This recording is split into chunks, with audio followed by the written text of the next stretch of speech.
pour ce meet-up. Je m'appelle Laurent Arzel. Je travaille donc pour Téléspatiaux. Je suis chef de projet dans le département de navigation service aval. Et avec mes collègues Valentin Barraud et Axel Pommiès, nous allons vous parler de Flamingo, notre service de positionnement précis pour smartphone. J'aimerais vous remercier aussi de vous être connectés aujourd'hui, d'avoir accepté notre invitation. Vous êtes très nombreux, donc c'est très satisfaisant et à la fois très effrayant. Les conditions sont un peu spéciales aujourd'hui. On est tous confinés, chacun chez soi. Et moi, personnellement, j'aurais préféré être physiquement devant vous, aussi nombreux. Ce qui ne sera pas impossible, cher Laurent, bien sûr. Nous vous inviterons dans notre district de B612 à Toulouse, dès que ça sera possible. Néanmoins, on a fait notre maximum pour rendre cette présentation gaie, animée, colorée et faire en sorte que ce soit intéressant pour vous et pour nous aussi, et que dans l'ensemble, on passe un bon moment. Just few words in English, because I know that there are some participants today that are not French speakers or not fully fluent in French, so a special thank you.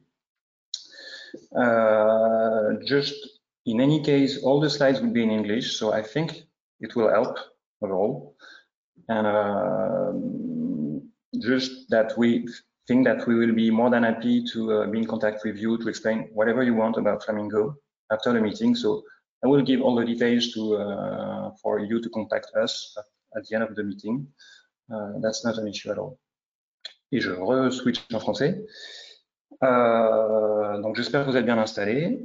Moi j'ai mon café, un verre d'eau, je suis toujours en pyjama, je suis au top et on peut démarrer. Si ça va bien, voilà. Donc comme le disait Christa, on a organisé ce meet-up en 4 parties. Je vais démarrer la présentation avec une première partie sur le projet, sur ce qu'est le projet Flamingo, sur tous les aspects qui sont non techniques. Je donnerai la main ensuite la parole à Valentin pour une deuxième partie sur les aspects techniques du projet. Suite à quoi nous prendrons les questions, et ce sera Axel, la chef d'orchestre, toutes vos questions sur le projet.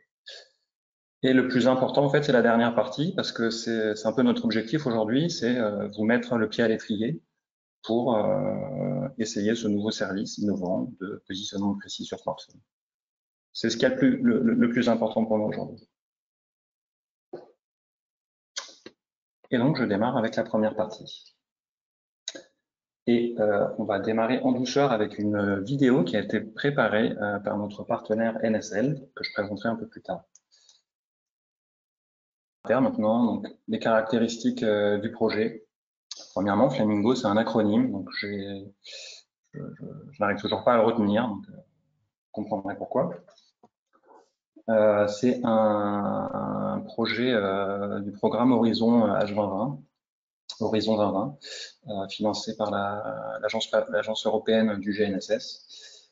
C'est un projet de 36 mois qui prend fin au mois de mai, donc on est juste à la fin. Et je vous invite à consulter le site web du projet, qui est très facile d'accès, très convivial. Vous trouverez tout ce qui est nécessaire sur le projet. Donc, Flamingo, on l'a développé en voulant remplir 3 objectifs. Le premier, c'était d'apporter un service de positionnement précis, donc un service de positionnement précis pour le grand public. Le deuxième objectif, c'est de démontrer et de mettre en valeur des applications grand public utilisant ce service dans des grandes villes européennes. Et le troisième, qui nous intéresse particulièrement aujourd'hui, qui est de créer, de développer une nouvelle communauté d'utilisateurs et de développeurs, en particulier, d'applications grand public utilisant ce service. Et ça nous intéresse aujourd'hui parce qu'en fait, c'est le but de notre meet-up, c'est de vous rencontrer et de vous mettre le pied à l'étrier, comme je disais au début. Donc, je vais parler du consortium parce qu'en fait, Flamingo, Flamingo est un grand projet européen qui a réuni 8 entreprises et institutions européennes, qui a permis de rassembler des compétences complémentaires dans le milieu du GNSS, que ce soit allant de l'expertise technique jusqu'à la connaissance très fine du marché, qui nous ont permis de remplir nos objectifs et de développer Flamingo.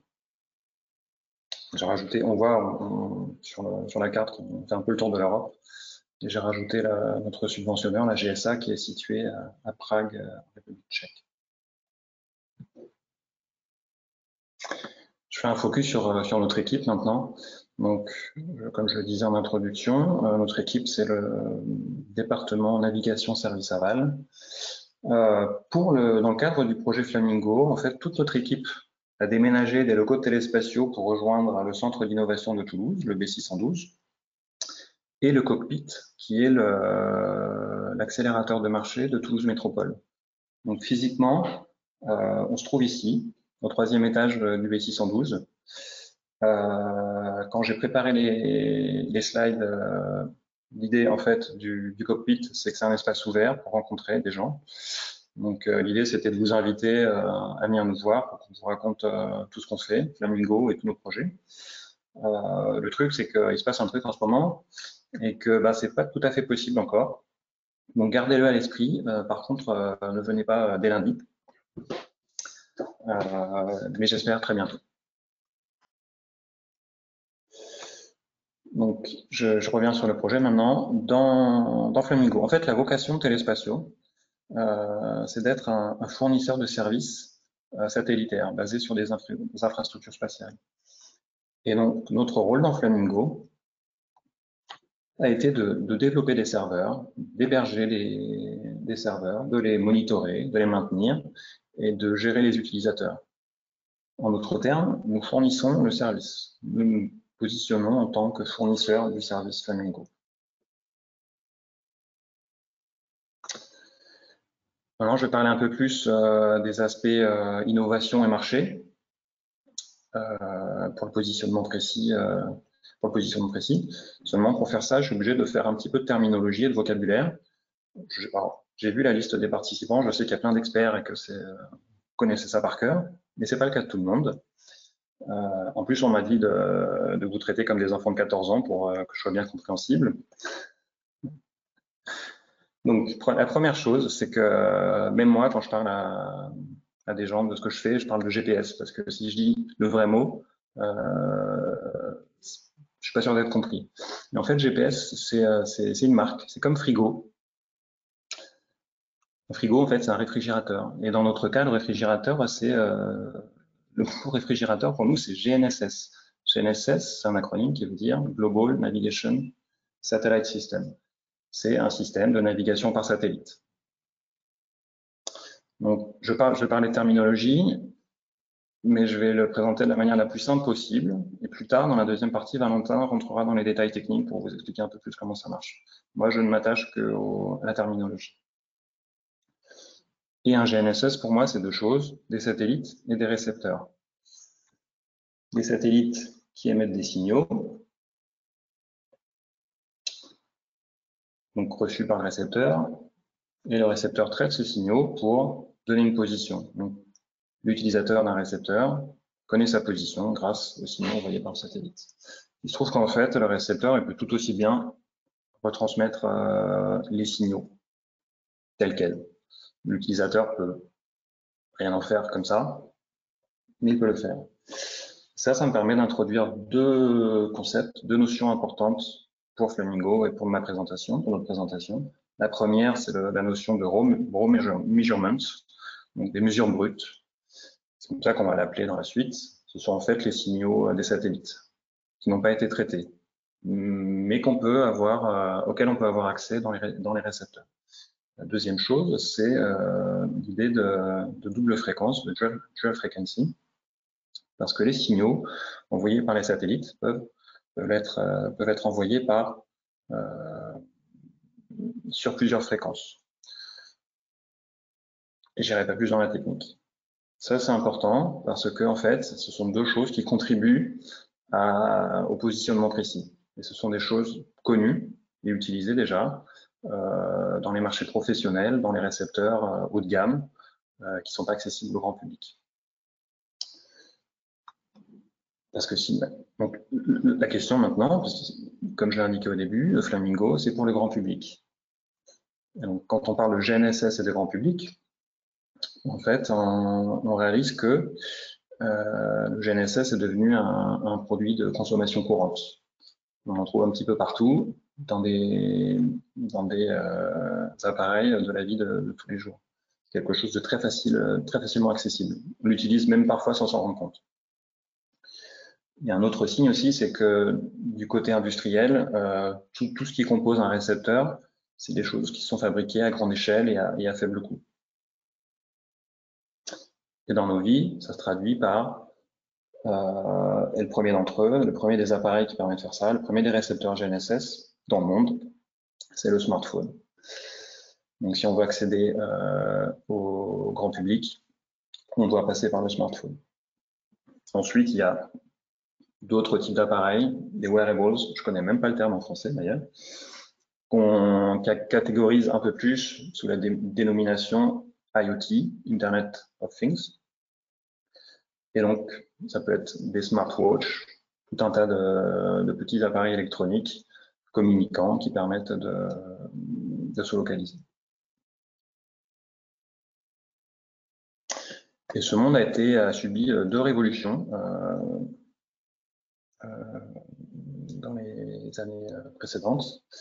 La première en 2017, en 2016, mais ça s'est concrétisé en 2017, c'est l'avènement des mesures brutes dans les téléphones portables. En fait, dans le système d'exploitation des téléphones portables. En 2016, Google a annoncé qu'Android allait permettre l'accès à ces mesures brutes. Ça s'est concrétisé en 2017 dans la version d'Android 7 et ultérieure. À savoir qu'Android, en fait, c'est le système d'exploitation de nos smartphones et c'est le système d'exploitation majoritaire. En moyenne, je crois qu'en Europe, c'est 75% du marché. Deuxième révolution, l'année qui a suivi, les puces, donc les composants GNSS, des composants GNSS qui permettent de traiter le double fréquence sont arrivés pour le grand public dans les smartphones. Donc ça, c'était très spectaculaire, pas forcément connu du grand public. Mais voilà, juin 2018, le Xiaomi Mi 8, premier téléphone à avoir une puce GNSS double fréquence. La même année, une autre marque chinoise, Xiaomi c'est chinois évidemment, Huawei, qui a sorti aussi un modèle avec une autre puce. Et même si c'est pas très répandu, ça continue d'évoluer, des nouvelles puces, des nouveaux modèles, etc. Donc avec ce paysage du GNSS grand public et ces deux révolutions, que ce soit dans le système d'exploitation pour les mesures brutes et dans les puces pour la dual frequency, on voit que on a tout ce qu'il faut, toutes les portes ont été ouvertes pour accéder au positionnement précis pour les smartphones, pour le grand public. Et donc, maintenant, aujourd'hui, nous venons rajouter une brique qui vient compléter un peu ce tableau et qui permet d'accéder à un service qui utilise Zero Measurement, Dual Frequency, pour donner de la précision dans le positionnement sur smartphone. En fait, dans la théorie de l'innovation, c'est une invention, ce qu'on a là, et un marché.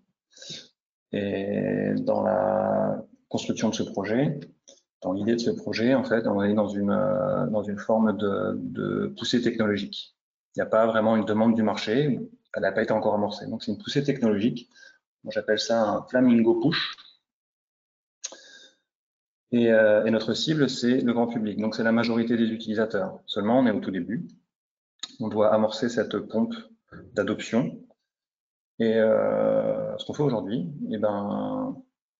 avec ce meet-up, c'est vous présenter le projet pour essayer de trouver parmi vous des gens qui seraient prêts à l'utiliser. ce qu'on appelle en fait des early adopters. Les early adopters,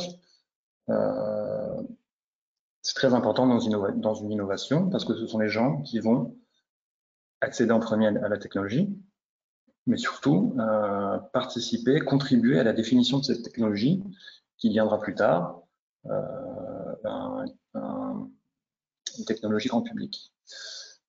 Et même de cette première adoption peut émerger de nouvelles innovations. Donc il s'agit bien de vous encore, avec cette présentation et avec la manière dont on va présenter comment utiliser Flamingo par la suite. Donc je vais quitter les aspects marché, je vais revenir un peu sur les aspects projet. Donc on avait un objectif sur faire des démonstrations dans des villes européennes.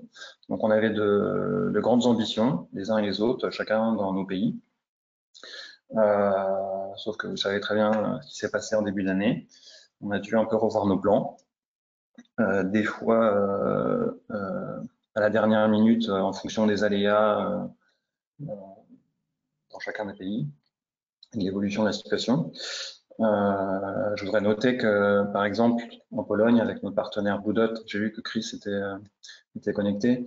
La démonstration était de grande ampleur avec la flotte de bus de la ville qui devait être équipée avec des appareils de suivi. Nous, à Toulouse, nous devions participer au Sommet de l'Europe avec un projet éducatif pour des écoliers de CM1, de CM2.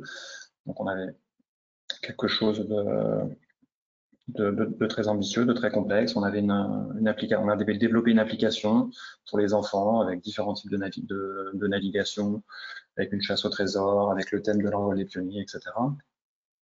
À Barcelone, nous devions aussi participer avec nos partenaires au Mobile World Congress. Donc, tout ça a changé. Et la bonne chose, c'est qu'on a trouvé suffisamment de ressources et de flexibilité pour se réorganiser et quand même faire quelque chose de valeur. Voilà. Et j'en arrive à la fin de ma partie, de la première partie en tout cas. Donc, Flamingo, en fait, le projet Flamingo a permis de développer des composants logiciels. Donc, c'est un service, mais qui est basé sur des composants logiciels. Donc, il y a une première partie qui est les composants logiciels. Il y a également des serveurs, ce qui permet aux utilisateurs de se connecter à ce service. Ces serveurs sont hébergés par Téléspatiaux et opérés par nos équipes. Dans le projet aussi, à Toulouse, on est en train de le faire maintenant. C'est en train de se terminer aussi en Pologne. D'autres ont été terminés. Des démonstrations, ce qui a permis de mettre en valeur Flamingo, de communiquer, de rendre la chose publique. Et la chose la plus importante, pardon, ce que nous cherchons aujourd'hui, en fait, c'est vous entendre. C'est vous donner accès à ce service, à cette nouvelle technologie, pour que vous puissiez l'essayer et que on entende votre voix et qu'on sache un peu mieux vos besoins, vos attentes et vos idées, n'importe quoi, pour contribuer à la création de ce service. Donc j'en ai fini. J'ai une dernière planche que je ne présente pas, mais qui sera utile quand on vous enverra les planches après le webinaire. Ce sont juste des liens vers les différentes publications sur Flamingo et les vidéos. Je vous laisserai aller voir. Il y en a d'autres, mais on les trouve facilement sur Internet. J'en ai fini, donc je vais donner la main à Valentin. Merci Laurent. Écoute, on a une petite question là, si tu me permets, malgré tout, parce que je pense qu'elle est du moment. Lily Alice nous pose la question: bonjour, Flamingo est-il uniquement pour Android? Alors je vais y répondre de la manière la plus succincte. Je propose qu'on y revienne un peu plus tard aussi, parce qu'on va parler. Valentin présentera après la partie plus technique, mais elle n'est pas uniquement disponible pour Android. Elle est aussi disponible dans une version C. D'accord. Et alors, j'en profite pendant que la main est transférée vers Valentin. L'autre question de Aurélien: peut-on utiliser Flamingo sur iOS? Alors, pas à l'heure actuelle. Et je propose qu'on revienne aussi sur ces questions après la présentation Tu technique. joues le suspense, Laurent, tu joues le suspense. C'est terrible. Je joue le respect du temps. Hein. Allez, c'est pour te taquiner un petit peu. Valentin, es-tu prêt? Je suis prêt, oui. Tu es prêt, tu es donc le speaker du moment. À toi. Bonjour, donc moi c'est Valentin Barraud, je suis responsable technique des projets du département dans lequel travaillent Laurent et que dirige Axel.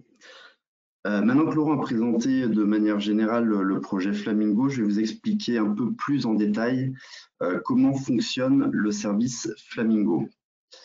Mais avant d'entrer dans ces détails-là, je vais d'abord parler de concept de GNSS et de positionnement GNSS pour que vous puissiez mieux comprendre ce qui se passe dans des téléphones portables et que par la suite vous puissiez mettre ça en perspective avec ce qu'on a mis en place dans Flamingo.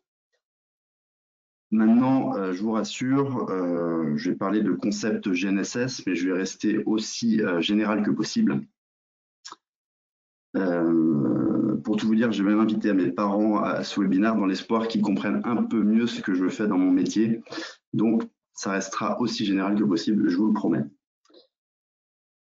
Voilà, donc le GNSS. Bonjour à la famille. Hein. Papa, maman, si vous m'écoutez. Le GNSS, ça veut dire donc, c'est un acronyme qui veut dire Global Navigation Satellite System. C'est un terme qui regroupe en fait 4 constellations de satellites. Le GPS, qui est la plus connue d'entre elles, et la plus ancienne aussi. Tous les satellites GPS vont émettre sur 3 fréquences différentes, L1, L2 et L5. C'est les acronymes des fréquences d'émission des satellites. GLONASS, donc c'est la deuxième constellation, la plus ancienne aussi, presque aussi ancienne que la constellation GPS, qui émet aussi sur 3 fréquences nommées G1, G2 et G3. Galileo, donc c'est la constellation européenne qui est en train d'être finalisée à l'heure actuelle. Les derniers satellites vont être envoyés cette année ou l'année prochaine, qui émet sur 3 fréquences différentes aussi, nommées E1, E5 et E6, et Beidou, la constellation chinoise, aussi très récente, qui émet sur 3 fréquences, B1, B2 et B3. Chacune de ces constellations est constituée de 24 à 32 satellites qui orbitent autour de la Terre. Un récepteur qui veut se positionner à l'aide de ces constellations peut utiliser soit l'une, soit l'autre, mais il peut aussi utiliser l'ensemble de ces constellations. Il a d'ailleurs intérêt à le faire, ça lui permettra d'obtenir plus de précision sur le calcul de sa position. Donc les constellations ne sont pas exclusives, on peut les utiliser toutes d'un coup. Maintenant, on va s'intéresser au fonctionnement d'un récepteur GNSS. Un récepteur GNSS, il va d'abord traquer des signaux GNSS. C'est-à-dire que pour tous les satellites que le récepteur aura en vue, de n'importe quelle constellation, comme je viens de le dire, le récepteur GNSS va ouvrir des canaux d'écoute pour chacune des fréquences émises par chacun des satellites. Et pour chaque canal d'écoute qu'il aura ouvert, le récepteur va pouvoir générer 2 mesures. Une mesure dite de pseudo-distance et une mesure de phase. Le récepteur va donc se retrouver avec un ensemble de mesures de pseudo-distance et de phase. Toutes ces mesures de pseudo-distance et de phase sont relatives à sa propre position sur Terre. Et c'est l'ensemble de ces mesures qui va permettre au récepteur de calculer sa propre position. Je voudrais maintenant qu'on s'intéresse un peu plus au calcul de la position. Il y a 2 manières de calculer, 2 manières générales de calculer une position dans un récepteur. Une manière dite classique, des techniques classiques qui vont permettre au récepteur de se positionner uniquement à quelques mètres près. Pour cette technique, le récepteur utilise uniquement les mesures de pseudo-distance pour se positionner. Pas les mesures de phase, uniquement les mesures de pseudo-distance. Il existe d'autres techniques pour se positionner, des techniques beaucoup plus précises, beaucoup plus avancées et précises, dans lesquels le récepteur va utiliser les mesures de pseudo-distance, mais aussi les mesures de phase pour se positionner. Grâce à ces techniques, le récepteur pourra se positionner avec une précision du décimètre au centimètre près. Les deux techniques qui existent à l'heure actuelle de positionnement précis sont appelées PPP et RTK. Donc, c'est des techniques qui sont généralement réservées à des récepteurs de haute performance, des récepteurs qui sont généralement pour des applications industrielles et professionnelles, et qui valent relativement cher, en tout cas bien plus cher qu'une puce GNSS d'un téléphone portable. On va s'intéresser maintenant un petit peu plus aux techniques de positionnement précis, PPP et RTK. Alors c'est là que ça se complique un tout petit peu. Papa, maman, si vous m'écoutez. Comme je vous le disais à l'instant, pour ces techniques de positionnement précis, donc le récepteur va utiliser les mesures de pseudo-distance et les mesures de phase pour calculer sa propre position. Par contre, il a aussi besoin d'informations externes. Il a besoin d'informations supplémentaires pour pouvoir réaliser ce calcul de position précis. Pour ça, en fait, ces informations externes vont être fournies par des stations de base. Donc, une station de base, c'est un récepteur GNSS qui est positionné quelque part dans le monde. Donc, par exemple, sur la photo, là, vous en avez un sur le toit de l'immeuble, d'un immeuble quelque part. Dans le cas de la technique RTK, le récepteur de positionnement précis va recevoir d'une station de base à proximité du récepteur, il va recevoir les mesures brutes de cette station de base. Donc les mesures générées par cette station de base, c'est-à-dire donc les mesures de phase et de pseudo-distance que la station va générer, elle va les envoyer au récepteur de positionnement précis qui lui va réussir à se positionner en utilisant ses propres mesures de phase et de pseudo-distance ainsi que celles de la station de base. L'intérêt de cette technique, c'est qu'on va avoir une position, une position qui sera très rapidement précise. C'est-à-dire qu'on aura besoin d'attendre très peu de temps après avoir allumé son récepteur de positionnement précis pour avoir une position très précise. La contrainte de cette technique, c'est qu'on a besoin d'avoir une station de base à proximité immédiate du récepteur de positionnement précis. Si la station de base est trop éloignée du récepteur de positionnement précis, en fait, le récepteur ne pourra pas calculer une position précise de type RTK. Dans le cas du PPP, ça fonctionne différemment. En fait, on se base sur un réseau de stations mondiales. Donc, les stations sont disposées un peu partout sur la planète. Toutes ces stations vont envoyer leurs mesures brutes à un serveur central. Sur ce serveur central, il y a un algorithme PPP. Cet algorithme va calculer des corrections PPP.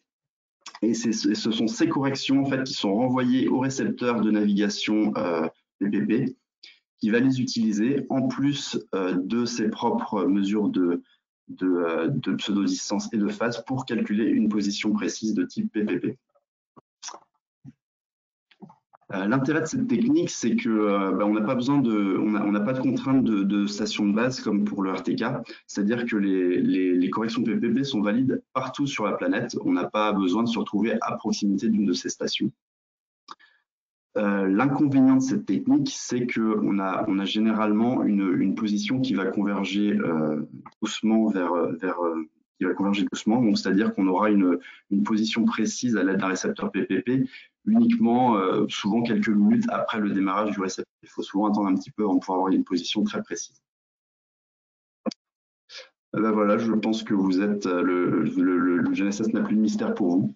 On va pouvoir passer à la seconde partie.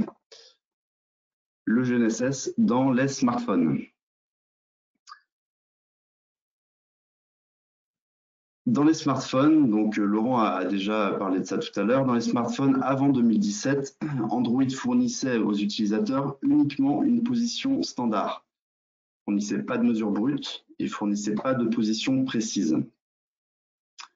Depuis 2017, Google fournit aux utilisateurs une position standard, mais aussi des mesures brutes, donc l'ensemble des mesures de phase et de pseudo-distance calculées par le récepteur GNSS du smartphone. Par contre, fournit toujours pas de mesures précises, de position précise, pardon. Et donc c'est là que Flamingo intervient. Flamingo en fait vient se positionner entre l'utilisateur et Android. Flamingo va récupérer les positions brutes, les mesures brutes calculées par le récepteur, qui sont ensuite renvoyées par Android, et les utiliser pour calculer une position précise de type EPP ou RTK, et la renvoyer ensuite à l'utilisateur, qui pourra ensuite donc avoir accès à cette position et se positionner précisément. Donc on vient en fait complémenter un peu ce que propose la librairie de Google. Maintenant la question c'est pourquoi est-ce qu'on aurait besoin de plus de précision sur des smartphones? Parce qu'en soi, je pense que la plupart des utilisateurs de téléphone n'ont pas forcément besoin de beaucoup de précision. Alors, je vais vous donner là un exemple d'application sur un smartphone qui nécessiterait beaucoup plus de précision que ce qu'on a à l'heure actuelle. Sur l'écran de gauche, vous pouvez voir donc en fait une petite maisonnette virtuelle qui a été placée, qui est placée en fait relativement à la position de l'utilisateur du smartphone, donc la position du smartphone.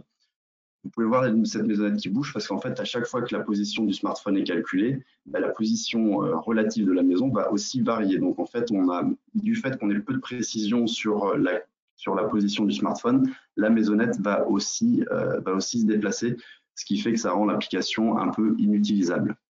Donc on ne peut pas vraiment bien placer cette maisonnette virtuelle à l'aide de cette application. Sur la vidéo de droite, cette maisonnette virtuelle est placée de manière précise, puisque le téléphone est placé précisément, donc la maisonnette bouge très peu. On peut donc s'en approcher. Et puis, on peut même rentrer à l'intérieur et visiter virtuellement cette maisonnette, puisqu'elle est stable et que le monde virtuel ne bouge pas. Voilà, donc c'est un exemple d'application qui pourrait être mise en œuvre si les téléphones pouvaient se positionner plus précisément que ce qu'ils font à l'heure actuelle. Maintenant, la question, c'est est-ce qu'on peut réussir à atteindre cette accuracy à l'aide d'un téléphone portable? Pour atteindre cette précision, il faudrait que le téléphone ait des mesures de bonne qualité. Malheureusement, dans les téléphones portables, le GNSS et le chipset GNSS n'est pas vraiment une priorité. C'est-à-dire que les constructeurs de téléphones préfèrent mettre des appareils photo de très bonne qualité plutôt qu'un GNSS chipset de bonne qualité. Allez savoir pourquoi. Du coup, l'antenne est en fait enterrée dans le téléphone, elle est mêlée à d'autres composants électroniques, ce qui va générer beaucoup d'interférences. Et de plus, vu que l'antenne est dans le téléphone, la réception des signaux sera de manière générale très mauvaise. Tout ça pour dire que les mesures produites par le récepteur GNSS du téléphone vont être de mauvaise qualité.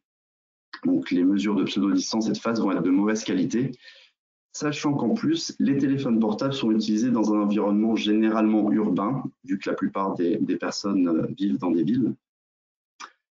Et les villes, ce sont des environnements assez perturbants pour les récepteurs GNSS, parce qu'en fait, donc les bâtiments vont cacher les satellites du récepteur, et puis les bâtiments vont aussi créer des multitrajets, donc en gros, ils vont perturber les signaux reçus par le récepteur, ce qui va encore empirer la qualité des mesures GNSS reçues par les smartphones, calculées par les smartphones. Tout ça pour dire que donc, les smartphones ne vont pas permettre de produire des mesures GNSS de bonne qualité pour se positionner. Sachant cela, on ne pouvait pas prendre comme cible quelques centimètres de précision dans le cas de Flamingo, comme pour un récepteur de haute qualité. Ce n'était pas possible, vu que nos mesures vont être de très mauvaise qualité. On a pris pour cible 50 cm de précision, ce qui reste correct et ce qui améliore dans tous les cas ce qu'un téléphone peut proposer à l'heure actuelle. Donc 50 cm de précision, ça va permettre à certaines applications qui ne pouvaient pas exister jusqu'alors de commencer à être pensées. Donc c'est toutes les applications qui vont nécessiter de 10 à 50 cm de précision, donc un peu plus que ce qu'on peut proposer avec Flamingo. Les applications qui vont vraiment bénéficier par contre de Flamingo, donc c'est toutes les applications qui vont avoir besoin d'environ 1 mètre de précision. Celle-là, Flamingo leur sera complètement bénéfique. Toutes ces applications dont je vous parle, c'est la plupart du temps des applications qui vont être utilisées pour un marché à taille limitée. Donc souvent des applications semi-professionnelles ou professionnelles, donc pas vraiment des applications au grand public.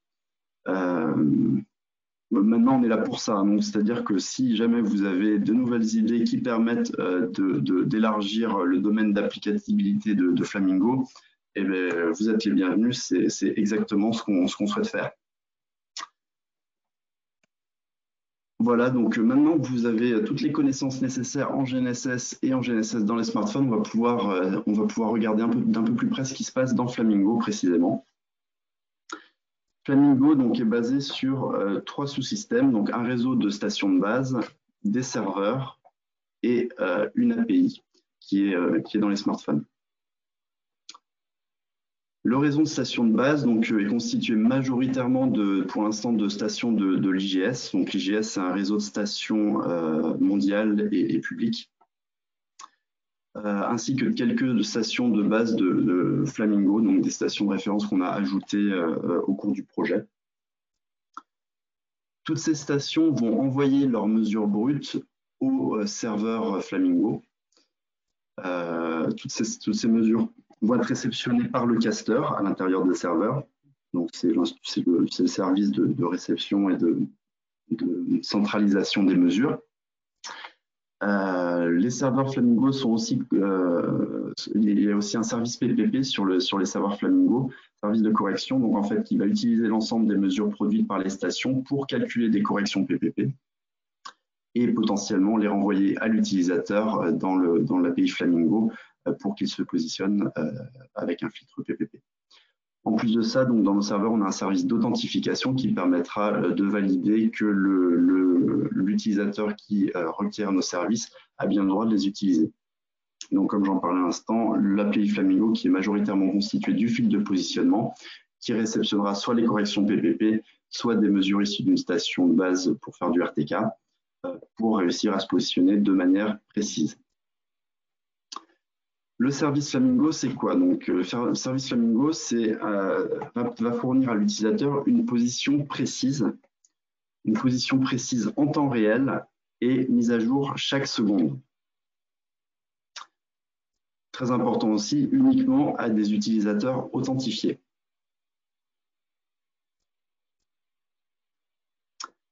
Dans Flamingo, on utilise les 2 techniques de positionnement précis, PPP et RTK. Pour le RTK, on obtient de bonnes performances, on obtient environ 50 cm de précision en milieu relativement dégagé. Pour le filtre PPP, pour l'instant, on a encore besoin de faire quelques améliorations pour rendre ces performances intéressantes. Donc les améliorations sont toujours en cours. Donc pour l'instant, ce filtre n'est pas activé sur le service Flamingo. Donc, ce qui nous amène en fait à une limitation du service à l'heure actuelle. Donc, sachant que le PPP n'est pas activé, l'utilisateur devra se trouver dans un rayon de 10 km d'une des stations de base qui est référencée par le service Flamingo pour pouvoir avoir accès à un positionnement de type RTK cette fois. Donc voilà pour le dernier slide de cette présentation. Donc l'idée en fait c'est de proposer notre API à tous les développeurs qui souhaiteraient l'intégrer dans leurs applications pour voir si ce service pourrait leur être utile. Donc on proposera ce service de manière gratuite. Donc on vous donnera plus de détails à propos de cette intégration et de tests gratuits dans la 4e partie. Voilà donc ce slide pour conclure cette partie de la présentation. Je vais maintenant laisser la parole à Axel et à vous si vous avez des questions. Merci Valentin, merci beaucoup. Excellent, tu prends la parole. Je pense que donc vous avez fini la présentation en tant que telle et qu'ensuite ce sera une session de questions-réponses et donc là c'est toi Axel qui va faire le maître de cérémonie. J'ai juste une petite question qui est arrivée, donc je vais me permettre de vous la lire dès maintenant si vous êtes prêts. Alors Jean nous pose la question, quelle est la latence de Flamingo? Smartphone, mesure, Flamingo, calcul, smartphone, position précise, tout ça avec des flèches et des crochets. Est-ce que cela a été testé en situation réelle? Sachant que Jean, si tu le souhaites, nous pouvons également, si vous le souhaitez, excusez-moi Jean, je ne vous connais pas encore, nous pouvons vous donner la parole en direct. Je démute les micros de tout le monde. Attention, c'est parti. Alors, c'est une question. En tout cas, si tu souhaites y répondre, enfin, Axel, n'hésite pas. Oui, alors bonjour. Très rapidement, moi, mon rôle là, bonjour à tous déjà, c'est plus de voir qui de nous trois répondra le mieux à la question. Donc là, pour des questions vraiment de technique de performance, c'est Valentin qui répondra. Merci. Ouais, donc je vais répondre à cette question. J'ai pas les chiffres exacts en termes de latence pour le calcul de la position. Maintenant, je sais qu'on arrive à avoir une position en temps réel, donc c'est-à-dire elle est mise à jour toutes les secondes. Donc la latence est relativement faible pour le calcul de la position. Je vous inviterai à poser la question à notre partenaire NSL qui est en charge des performances du fil de navigation pour avoir une réponse un peu plus précise à ce niveau-là. Et pour lui adresser la question, on passe par toi, comment on fait? Pour lui adresser la question, oui, vous pouvez m'envoyer un mail que je redirigerai à NSL pour qu'il puisse vous répondre de la manière la plus précise possible. D'accord, et ton email, je pense qu'on l'aura de toute façon juste à la fin de la présentation, ou en tous les cas, si vous avez des questions et que vous ne savez pas comment les contacter, les représentants espaciaux, n'hésitez pas à me les envoyer, je les forwarderai, je les transmettrai, bien évidemment. Merci Valentin. Une autre question est arrivée sur mon écran. Oula, plein de questions, merveilleux. Alors, Mathieu, bonjour. Je ne cite pas le nom de votre entreprise, Mathieu, puisque nous sommes en enregistrement. Il y aura une rediffusion ultérieure. Merci pour cette super présentation. Nous sommes très intéressés par la technologie pour des usages pro à destination des agriculteurs. Flamingo est à destination du grand public. Si je comprends bien, il faut installer une app sur le smartphone embarquant la librairie Flamingo. Si c'est le cas, peut-on espérer bénéficier des mesures améliorées par Flamingo sur Maps, sur OSMN, sur Iphigénie par exemple, ou directement sur le navigateur type Firefox, Chrome en activant sa géolocalisation? Et alors Mathieu, si vous le souhaitez, vous pouvez également prendre la parole puisque votre micro devrait être démuté, sinon faites-le, n'hésitez pas. Qui va répondre à cette belle question? Je pense que ça va être... Ouais, c'est plutôt une question pour Valentin aussi. Alors, on reviendra exactement à Flamingo et à l'API qu'on va proposer dans la dernière partie de cette présentation, une fois que les questions sont terminées en fait.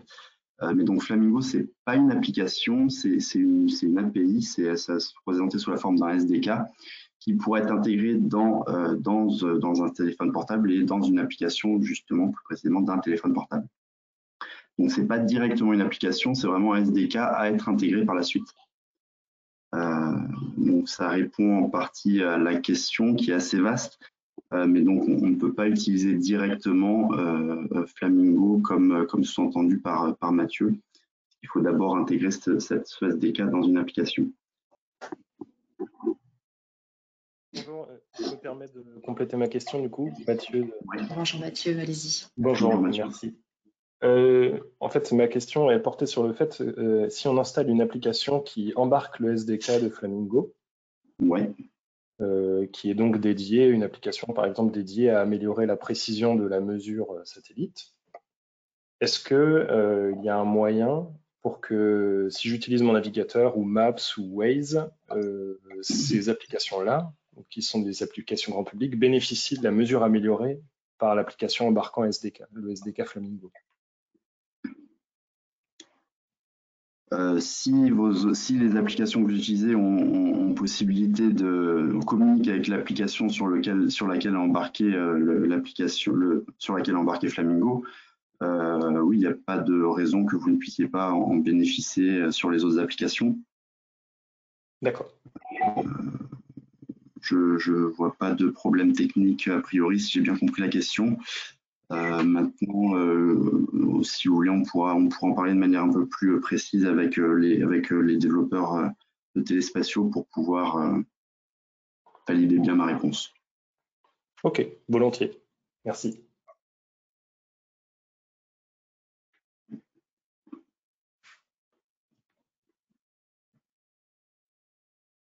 Alors, il y a une question aussi sur le nombre de fréquences que notre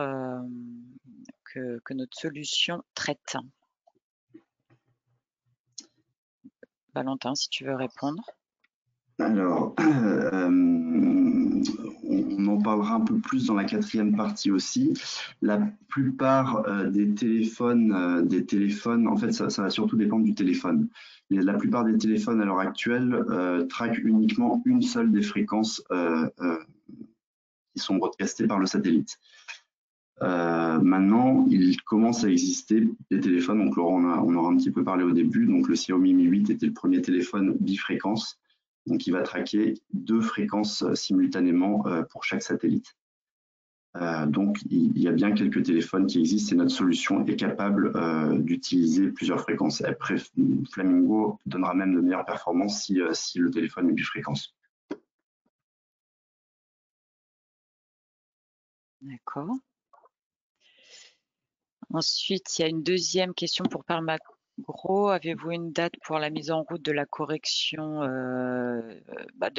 PPP? Non. Là, je vais répondre actuellement. Il n'y a pas de date parce que il y a encore du travail à faire sur les algorithmes et sur le service.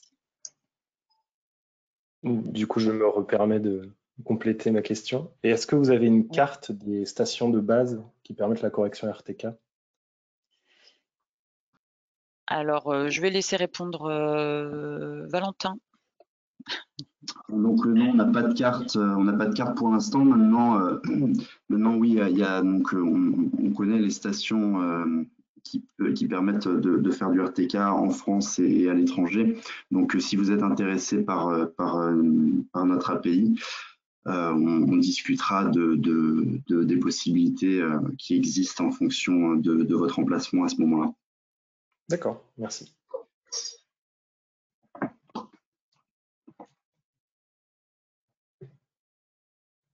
Alors, il y a une autre question. Comment peut-on atteindre une précision dans l'ordre des 10 cm avec le RTK? Est-ce une question de proximité de la base Flamingo la plus proche? Valentin, si tu veux répondre. Alors, on peut atteindre une précision même de l'ordre du centimètre avec les techniques RTK, avec la technique RTK, mais uniquement pour des récepteurs de bonne qualité. Donc, un récepteur qui va pouvoir produire des mesures de phase et de pseudo-distance de bonne qualité. La proximité à la base joue en effet. Plus le récepteur va être proche, plus le reste de la base, plus dans une certaine limite, disons que un récepteur RTK va pouvoir se positionner à condition d'être dans un rayon entre 10 et 20 km d'une station de base. Donc ça a été fixé à 10 dans le cas de Flamingo. Maintenant, plus il est proche, plus il pourra se positionner précisément. Et plus la convergence de la position sera rapide aussi.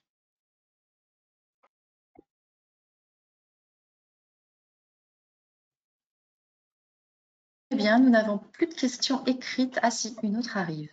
Vas-y, Axel. Attends, parce que Et on ne donne pas le nom des organismes, puisque comme c'est en replay, Nous souhaitons que l'identité des gens ne soit pas trop mentionnée pour permettre une diffusion le plus largement possible. Voilà. Donc, Jean nous pose une autre question. Je t'en prie. C'est celle sur la maturité du service? Voilà, c'est ça. Exactement. Okay. Donc, la prochaine question, quelle est la maturité du service Flamingo? Quelles sont les prochaines étapes pour un service opérationnel sur la France et l'Europe? Alors là, dans le projet, donc je vais répondre pour celle-là, on est arrivé à un niveau de maturité communément appelé, qui utilise des niveaux de TRL. Donc là, on est sur un TRL 6, donc le service sera pas opérationnel demain. Il y a des évolutions techniques, enfin des améliorations techniques à apporter pour que ce service soit complètement opérationnel. Et par ailleurs, on doit aussi mettre en place des accords d'exploitation avec les partenaires Flamingo et justement, éventuellement, avec aussi des partenaires qui fournissent aujourd'hui des réseaux de stations RTK, etc. Donc, c'est des choses qui sont encore en cours de discussion avec nos partenaires. On peut difficilement aujourd'hui donner une date. Donc voilà, j'espère que ça répond à la question. Mais on y travaille, on est en train de travailler le plan d'exploitation, on va dire, du service Flamingo.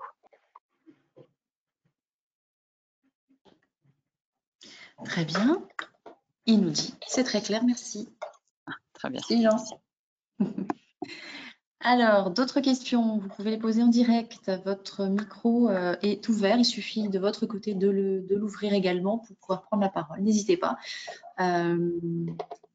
N'hésitez pas. Donc, nous patientons encore quelques instants. La suite du programme, Axel?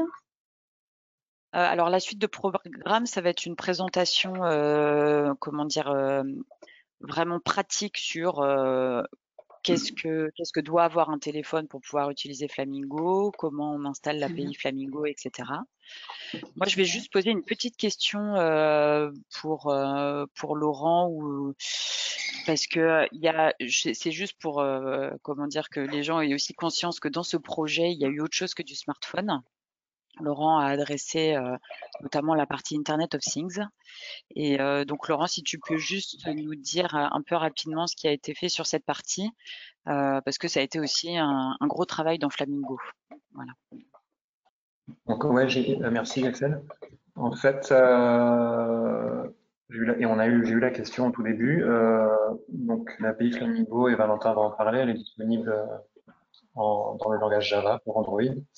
Mais on l'a aussi développé pour être utilisé en C, qui est un langage de programmation, je ne sais pas comment on dit techniquement, peut-être de plus bas niveau, pour que ce soit accessible pour des devices, pour des appareils du type Internet of Things. Et donc, l'API en C, elle est aussi disponible. Ce genre de truc, on peut utiliser sur des petits devices qu'on pourrait fabriquer avec des boards du type Raspberry. On a des partenaires dans le consortium qui ont développé des devices IoT et qui utilisent cette API en C, notamment Blue Dot avec les démonstrations à Gdansk avec la municipalité et la flotte de bus de la ville. Et donc la particularité de cette API en C, c'est que donc là, c'est un petit peu potentiellement compliqué, mais le positionnement précis ne se fait pas dans le device lui-même, il se fait en déporté dans le serveur. Donc ça fait partie des services qui ont été aussi développés dans Flamingo de faire du positionnement précis déporté. Donc c'est pour les devices qui n'ont pas forcément besoin d'être conscients de leur précision, mais de leur position, mais dont position précise est intéressante, a un intérêt quand même pour l'application. Et donc ce service, cette composante-là est en train d'être testée en Pologne. Et donc on aura bientôt aussi des choses à dire là-dessus. Voilà. Donc, je ne sais pas si l'un d'entre vous veut rajouter quelque chose sur cette composante IoT. Non. Donc, on va passer à la partie. Il y a une toute petite question, Axel, une toute petite question de Noé. Il n'y a pas de souci, il n'y a pas de souci. On est là pour ça. La petite question, je te laisse la poser et flécher la personne qui va y répondre. Donc, quand sera disponible SDK, ouais. Voilà. Non, mais Afin de réaliser des tests. Eh ben, Valentin va y répondre tout de suite dans la partie 4. Parce que c'est vraiment parfaite transition. c'est le but de la dernière partie, justement, d'adresser toutes ces questions très pratiques. Voilà. Très bien, merci beaucoup. Allez, on passe à la suite. Merci. Merci, Axel. Ok, je reprends donc la parole pour la 4e partie. Et donc, comme Axel vient de le dire, l'idée c'est de maintenant vous présenter le SDK Flamingo et tout ce qui est nécessaire sur un téléphone pour pouvoir le faire fonctionner correctement et avoir sa position précise. Donc, la première des choses à voir, c'est un téléphone qui fonctionne avec Android 7 ou une version supérieure. Donc ça, Laurent l'avait déjà dit. Un autre point important, Flamingo pour l'instant ne fonctionne qu'avec des applications qui sont en premier plan. Une application qui fonctionne en arrière-plan ou quand le téléphone est inactif ne pourra pas recevoir une position précise de Flamingo. Un autre point qui paraît un peu bête mais qui est important, c'est d'avoir une connexion Internet, donc soit à travers le Wi-Fi, soit à travers la 4G. Mais il faut que le téléphone ait un lien Internet. Sinon, vous ne pourrez pas recevoir les corrections Flamingo de nos serveurs. Le dernier point de ce slide, c'est relatif à l'utilisation des satellites GPS, enfin GNSS de manière générale, pardon. Les satellites GNSS donc, sont dans le ciel. Le récepteur, pour pouvoir réussir à traquer ces satellites et générer des mesures, il doit avoir ces satellites en vue. Donc, si vous testez Flamingo en étant dans un bâtiment, vous n'allez pas avoir beaucoup de satellites en vue, voire aucun. Vous ne pourrez pas donc avoir de position précise. Donc l'idéal, c'est de se mettre à l'extérieur, dans un milieu relativement dégagé pour pouvoir tester, bien tester l'API et le service. Un autre point très très important, c'est le type de smartphone que vous allez devoir utiliser. Donc, comme on en a déjà parlé, il faut un smartphone sur lequel les raw measurements, les mesures brutes, sont activées. Donc, vous avez la liste des smartphones disponibles à l'heure actuelle sur le marché pour lesquels les raw measurements sont activés sur le lien en violet. Si vous cliquez dessus, vous allez tomber sur une page web du style de celle qui est en bas à droite avec un tableau qui contient l'ensemble de ces téléphones. Tous les téléphones de ce tableau ont les mesures de pseudo-distance et des mesures d'horloge aussi par défaut. Par contre, ce qu'il va falloir bien regarder, c'est que le téléphone que vous allez choisir a la mesure de phase. Donc, comme vous avez bien compris maintenant, vous êtes devenus des experts en GNSS, vous savez qu'il faut des mesures de phase pour calculer une position précise. Il va donc vous falloir regarder la colonne ADR, là, Carrier Phase, pour voir si le téléphone que vous souhaitez utiliser a ces mesures de phase disponibles. C'est obligatoire pour pouvoir faire fonctionner Flamingo. Une autre colonne à regarder, c'est la colonne pour savoir si votre téléphone traque les signaux sur 2 fréquences. Donc c'est la colonne marquée ici L5. Donc pour Flamingo, c'est optionnel, c'est pas obligatoire. Flamingo fonctionne avec uniquement une fréquence, mais fonctionne aussi avec des téléphones qui fonctionnent sur 2 fréquences. C'est même préféré, c'est-à-dire que Flamingo donnera de meilleures performances avec 2 fréquences plutôt qu'une seule. Donc là, derrière la colonne L5 vous permettra de savoir si votre téléphone est bifréquence. Donc on n'a bien sûr pas testé le SDK avec l'ensemble des smartphones disponibles dans cette liste. Il y en a quand même quelques-uns. Donc on a testé avec 4 smartphones différents qui sont listés ci-dessous.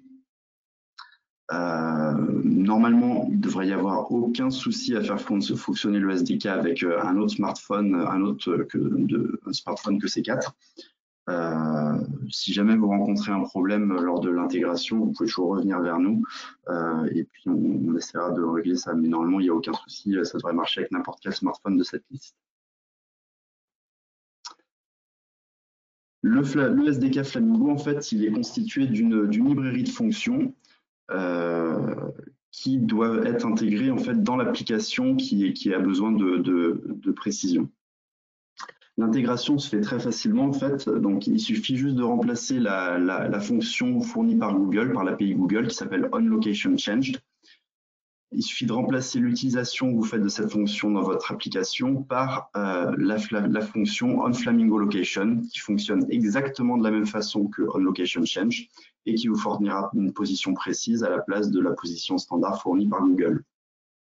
Donc voilà, intégration très très facile, juste à remplacer l'utilisation d'une fonction par une autre. Toutes les classes publiques Java sont documentées sur ce lien que vous voyez à l'écran. Donc sur un site web, tout est très bien documenté. Vous verrez tout l'ensemble des classes que vous pouvez utiliser dans l'application, dont notamment onFlamingoLocation. En plus donc de cela, on fournit une notice d'intégration. Comme vous pouvez le voir, elle est relativement courte, hein, il y a 2 pages, pour pouvoir intégrer facilement notre SDK dans votre application. Donc voilà, ça devrait se faire sans trop de problèmes si vous suivez bien les pas. Et donc je vais finir avec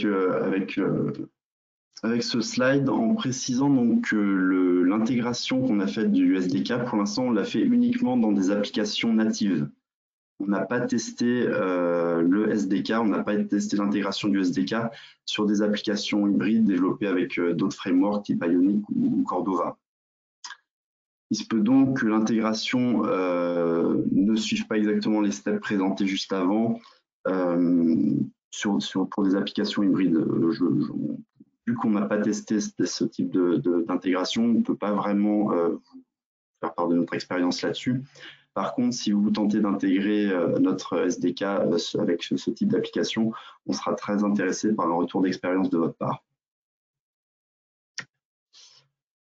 Voilà, donc la présentation du SDK est terminée. Je vais laisser maintenant la parole à Lilian Valette et à Joël Castet. Donc Lilian Valette qui est responsable de la solution GeoAdventis développée par Téléspatio, et Joël Castet pour Agenium qui développe une application dans laquelle est intégré Flamingo à l'heure actuelle et qui est utilisée dans GeoAdventis.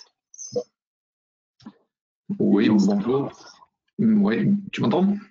Oui, on t'entend. Bonjour, oui, on vous entend très bien. Oui, bonjour. Donc, effectivement, je suis un collègue de Laurent, Valentin et Axel, puisque je travaille également chez Téléspatio, dans un autre service qui est le service de géo-information. Et je suis le responsable des services développés pour l'environnement, ce qui inclut agriculture, forêt, littoral, principalement. Depuis maintenant 4 ans, nous déployons un service que l'on appelle GeoAdventis, qui est donc un service de détection et de géolocalisation de plantes de datura. Alors le datura, c'est une plante toxique, très toxique, que l'on retrouve un peu partout dans nos jardins, dans les espaces paysagers en ville, mais également et surtout et de plus en plus en grande culture et principalement sur les cultures d'été, donc maïs, haricots verts, tournesol et d'autres. Notre service, il fonctionne en fait sur la base d'images drone. Donc il y a un opérateur drone qui couvre à peu près entre 50 et 100 hectares par jour de parcelles. Le soir même, nous envoie ces images que l'on récupère sur une plateforme que l'on appelle Mundi, le GIAS Mundi. Et pendant la nuit, toutes ces images sont traitées. Le lendemain matin, on a une équipe d'opérateurs revue qualité qui va vérifier sur ces images si les résultats des détections nous paraissent corrects. Et après cette validation, on va livrer nos cartes de détection Donc en fait, ce sont des points qui sont géolocalisés, que l'on livre au travers d'une application qui a été effectivement développée par la société Agenium, dont Joël pourra parler juste après. Donc cette application, en fait, elle est disponible sur Android et iOS. Chaque agriculteur, donc par exemple en 2019, on a travaillé avec une société qui s'appelle Nataïs. Nataïs, c'est le producteur leader européen de maïs popcorn. Et ayant cette problématique Datura de plus en plus présente, ils ont décidé, ils nous ont demandé de pouvoir couvrir la totalité des surfaces de maïs popcorn dans le Grand Sud-Ouest. Donc les parcelles s'étalent du Tarn, je dirais, jusqu'en sud Gironde. Et donc tous les agriculteurs, il y avait à peu près 250 agriculteurs qui avaient téléchargé l'application développée par Agenium.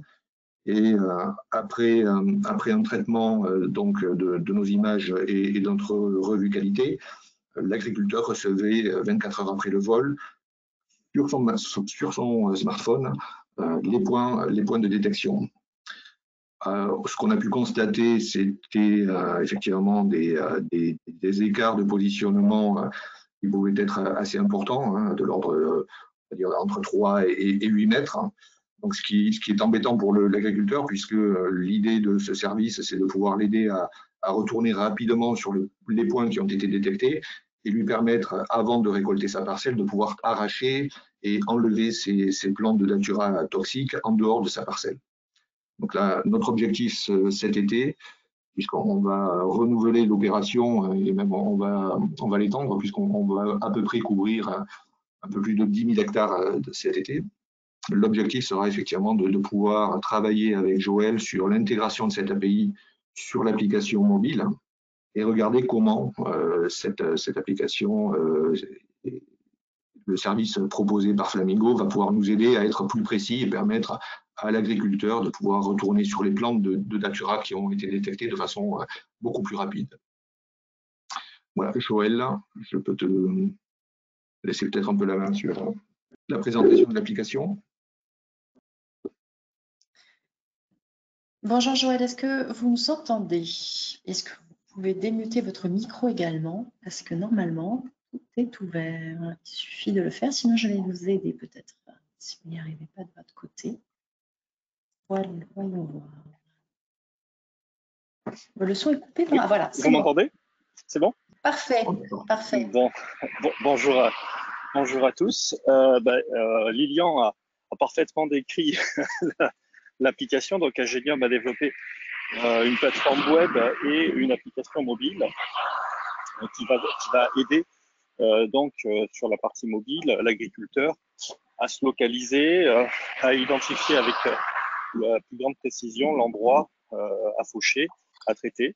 Et effectivement, il nous est apparu, et en discutant ensemble, que la solution Flamingo pouvait être très intéressante de manière à pouvoir utiliser les devices classiques tout en augmentant la précision de localisation. Alors, nous, on a essayé de faire les choses un peu. On se retrouve dans la situation expliquée précédemment. On est un framework hybride, puisque on a développé l'application sur Ionic. Donc, on est en train d'intégrer les librairies Flamingo. Alors, ça fera partie d'un retour d'expérience aussi qu'on va pouvoir remonter à Téléspazio, à Flamingo, dans ce cadre-là. Donc, on se donne comme objectif d'ici quelques jours de finaliser cette intégration. Voilà. Donc, on pourra aussi échanger, faire part de notre expérience sur cette intégration. Alors, ce qu'il faut noter aussi au niveau des équipes de développement, c'est que les documents mis à disposition, les tutos, enfin l'ensemble des éléments pour intégrer la plateforme, on s'est rendu compte que c'était assez clair, même très clair, et que finalement tout était mis à disposition pour faciliter le développeur et les intégrateurs. Voilà. Donc d'ici, je dirais, la fin du mois de mai, nous allons avoir une solution complète avec l'intégration des librairies Flamingo. Voilà. Je ne sais pas si voilà ce que je peux dire pour le moment. Merci Joël. J'ai peut-être une question pour vous, Valentin, Axel. Donc là, effectivement, cet été, on va pouvoir valider le fait que Flamingo nous permet, lorsqu'on retourne sur la parcelle à pied avec un smartphone, de retrouver ses plans de façon plus précise. Est-ce qu'il y aurait également une possibilité d'intégrer l'API non plus sur uniquement le smartphone, mais également peut-être les consoles de guidage des tracteurs et ainsi permettre de bénéficier de cette correction au niveau de ces consoles, à moins que ces consoles utilisent peut-être déjà d'autres services qui leur permettent d'être déjà très précis. Mais voilà, c'est une question sur là aussi un usage possible.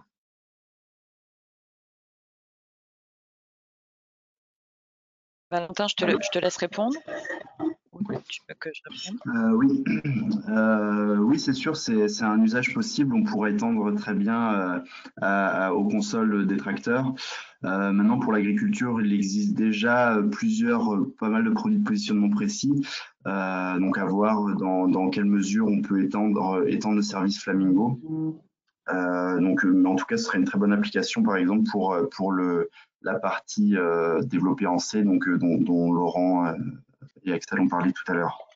D'accord. Très bien, merci. Vous avez une petite question qui est arrivée de Mathieu sur l'interface question de l'outil. Axel, si tu veux la lire et ensuite l'attribuer. Oula. C'est est-ce que la librairie est compatible avec le réseau RTK Centipede? Je ne connais pas ce réseau. Je ne sais pas si Valentin ou Laurent, vous le connaissez. Alors, je ne connais pas spécifiquement ce réseau, non. Maintenant, dans tous les cas, pour l'instant, en fait, ce réseau RTK, donc c'est un réseau de stations de base qui doivent être disposées, j'imagine, partout en France, qui sont utilisables avec le service mis à disposition par cette entreprise. Donc Axel en parlait tout à l'heure, pour la suite de Flamingo, il va nous falloir trouver des partenariats pour faire du RTK avec justement donc ce type de partenaire-là, voir si on peut trouver un arrangement avec eux pour qu'on puisse utiliser leur station de base et donc bénéficier des mesures de leur station à travers Flamingo. Donc pour l'instant, la réponse est non, on n'a pas accès à ce réseau-là, mais c'est un partenaire potentiel pour la suite de Flamingo. En tout cas, merci pour la question, ça nous donne des bonnes idées, quoi. Oui, ça me donne des bonnes idées parce que juste, Mathieu a commenté après. Donc, c'est un réseau RTK collaboratif et open source. Et on a Romain qui complète en disant que c'est un réseau de stations fixes à bas coût type U-Blocks. Peu de stations encore. Mais bon, c'est très intéressant. On ne connaissait pas du tout ce réseau et on va aller le regarder très précisément parce que effectivement, ça donne de bonnes idées. Voilà. Très bien. Est-ce que d'autres questions vont sortir? Est-ce que vous souhaitez prendre la parole? N'hésitez pas, encore une fois, vous voyez, ça se fait très, très simplement. Vous avez encore quelques instants pour réfléchir à vos questions. La suite du programme, Axel, j'aime bien te poser cette question. Oui, je crois que la présentation n'est pas tout à fait finie. Du coup, il reste une ou deux planches que je vais poursuivre après, ouais. Alors, vas-y, je t'en prie, continue et puis les questions viendront de toute façon. Vous aurez encore une petite session si besoin juste après. Je t'en prie. Okay. Alors, voilà, donc on vient d'en parler, donc maintenant c'est votre tour, donc on compte proposer donc l'API Flamingo de manière gratuite jusqu'à la fin du mois de mai. Pour pouvoir en bénéficier, il vous suffira juste de signer les termes d'utilisation. Une fois qu'ils seront signés, on pourra vous envoyer un login password ainsi que le SDK et les notices d'intégration pour que vous puissiez ensuite commencer l'intégration et utiliser Flamingo.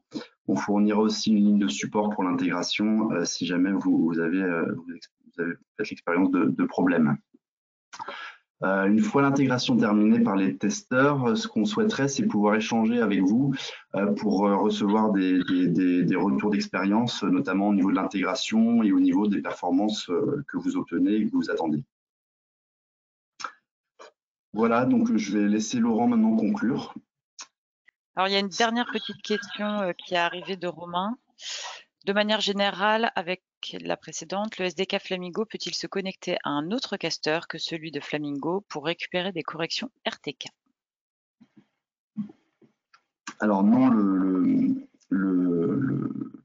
l'API Flamingo a été développée pour pouvoir se connecter au caster Flamingo et justement pour pouvoir être authentifié par le service. Hein. Donc non, on ne peut pas se connecter à un autre caster. Maintenant, on peut rajouter des stations. Donc, on peut rajouter des stations sur notre caster. Donc, par exemple, connecter un caster externe à notre caster pour pouvoir y ajouter des stations. Mais c'est un service qui ferait, ces stations feraient donc partie de Flamingo à part entière par la suite. D'accord. Très bien. Merci Laurent. Le micro est à toi. Ouais, est-ce que Valentin, tu m'as remis le présenteur? Non. Je te tourne le slide. Ok, allez, tourne. Juste un dernier mot, donc juste pour conclure ce webinaire, je suis très content de la manière dont ça s'est passé, du nombre de participants et des questions et déjà des feedbacks qu'on a reçus et des bonnes idées. Donc Flamingo, on a vu, c'est une innovation. C'est un service de positionnement précis pour les smartphones, pour des devices IoT aussi. Et réellement, là, ce qu'on est en train de faire aujourd'hui, ce que nos partenaires sont aussi en train de faire, c'est de montrer que ça marche, quoi. Et on est en train d'attaquer le marché et pour que ça devienne un produit de consommation courante. Donc, on en est à cette étape et on a besoin de vous. Donc, s'il vous plaît, essayez-le. Et c'est gratuit, non? Jusqu'au 31 mai. L'essai est gratuit. Dans tous les cas, je veux dire, pour l'instant, c'est un produit expérimental. C'est un service expérimental. Donc, contactez-nous. On discutera de la manière de l'essayer, de l'utiliser, etc. Il n'y a aucun souci là-dessus. Très bien, Voilà, merci Laurent. Vos emails seront disponibles. Voilà. Et tu peux recliquer encore. Voilà. Et tu peux recliquer encore. Donc, eh ben dites-moi, ça c'est du clic, hein. Ouais. Donc je donne ici toutes nos coordonnées. Ah, et voilà. Par email, par téléphone, par WhatsApp, par n'importe quoi. Donc j'aimerais remercier aussi encore une fois tous nos partenaires sur le projet, en particulier NSL, avec qui on travaille en très étroite collaboration. En particulier NSL nous a aidé à préparer cette présentation. On a récupéré beaucoup de choses, des vidéos, etc. Je sais qu'ils nous écoutent aussi. Et je les salue. Voilà. Et puis je vous remercie tous d'avoir joué le jeu, d'avoir été si nombreux et attentifs et de nous avoir posé toutes ces questions. Voilà.